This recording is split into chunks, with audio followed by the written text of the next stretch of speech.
So I'm going to do Much Ado About Nothing as my first monologue. I'm going to be doing Act 2, Scene 3, a monologue which Benedick does as a declaration of exacerbation at Claudio, telling the audience how he's not understanding how Claudio can laugh at people for falling in love and now be in love himself. So what are the things you need to know? Context of this monologue. So in the play, Don Pedro, Claudio, Benedict have all just come back from a war. There isn't really a specific war mentioned. There is an implication that it was against his brother Don John in the line, I see you have reconciled with your brother, somewhere early in the play when first meeting Leonato. I may just simply be reading too much into it. However, it's one of those ones. Don John is a villain for the sake of being a villain.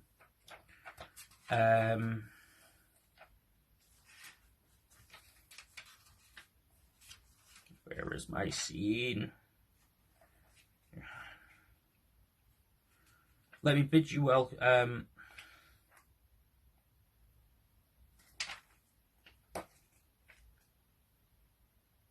Let me bid you welcome, my lord. Being reconciled to the prince, your brother, I owe you all duty.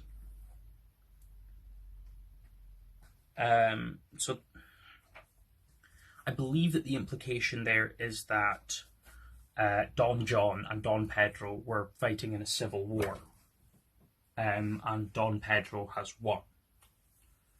Don John, being unhappy with this outcome, becomes the play's villain. Ironically enough, he is officially labelled as a bastard, deciding whether or not to say it, but doesn't really matter. It's going on the internet.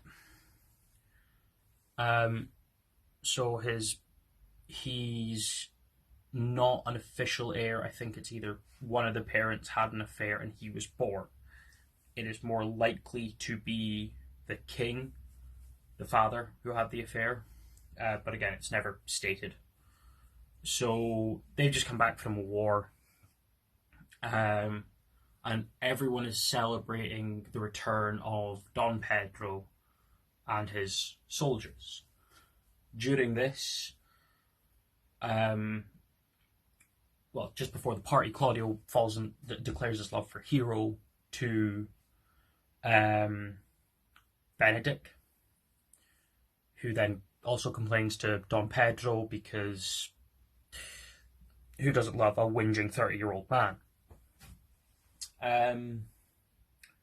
So yeah, he complains, and then Don Pedro basically says, hey, tell you what, I'm going to woo Hero for you, basically. I think the implication was it was going to be a masked ball, perhaps, and he would pretend to be Claudio to get her interested in Claudio, and then reveal himself to go, hey, go speak to Claudio, because he totally loves you. And so this is the morning after all of this has happened. And Benedict is just... There is the option there to play him hungover. I'm not going to this time. I might do different versions later on. But I'm going to play him as quite alright. We'll take it from there. I believe that's everything. I do much wonder that one man, seeing how another man is a fool when he dedicates his behaviours to love, will after he hath laughed at such shallow follies in others, become the argument of his own scorn by falling in love. And such a man is Claudio. I had known when there was no music to him but the drum and the fife. Now had he rather listened to the tabor and the pipe. I had known when he would have walked 10 mile afoot to see a good armour. Now had he lay 10 nights awake, craving the fashion of a new doublet. He was the one to speak plainly and to the purpose, like an honest man and soldier. Now hath he turned orthography.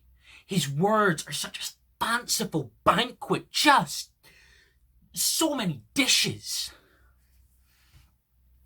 May I be so converted to see with these eyes? I cannot tell. I think not. I'll not swear on it, but love may transform me to an oyster. I'll take my oath on it. Till he hath transformed me to an oyster, he shall not make such a fool out of me. One woman is fair, yet I am well. Another wise, yet I am well. Another virtuous, yet I am well. Until all graces be in one woman may not come in my grace. Rich she shall be, that's certain. Wise, or I'll none.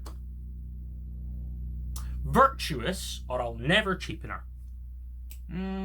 Fair, or I will never look on her. Mild, or come not near me. Noble, or not I for an angel.